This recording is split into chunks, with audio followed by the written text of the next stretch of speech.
Hi, I'm Herne, author of the upcoming fantasy novella Fires of the Dead, and this is Daily Writing Advice.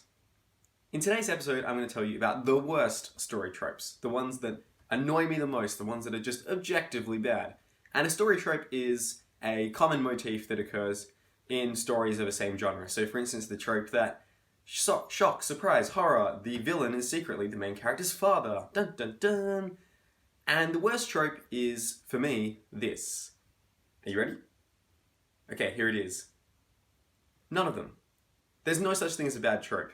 Sure, there are tropes that are often executed badly, because we've seen them done badly a lot of times in existing stories, but there is no such thing as a bad trope, because there's no such thing as a bad idea. There's only bad executions of those ideas. So the same logic applies to tropes. It doesn't matter how many times something has been done before, you can still pull it off in an interesting and fresh way. And I'd like to cite The Name of the Wind by Patrick Rothfuss as a perfect example of this. This is a fantasy novel that on the surface is very kind of quintessential trope-ridden fantasy. The main character is an orphan. The main character has like this prophecy about them. There's all these other things that feel like they've been done before, but Patrick Rothfuss executes them in a really fresh and interesting way. Brandon Sanderson described this book as almost like a Batman Begins for fantasy, in the sense that it explored a lot of the tropes that have been covered at length before, but there was just something about the way it was executed, some realistic way about how it was executed, that made it feel fresh and unique.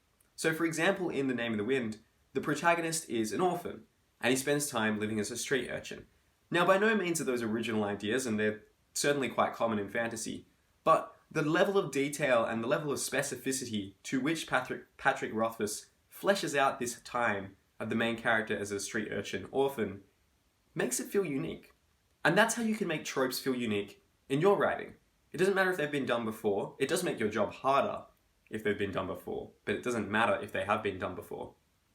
Think about how you can make them specific and apply them to your writing in a way that makes readers recognize that they've been done before, but still acknowledge that you've done them, you've executed them in a fresh and exciting and interesting new way.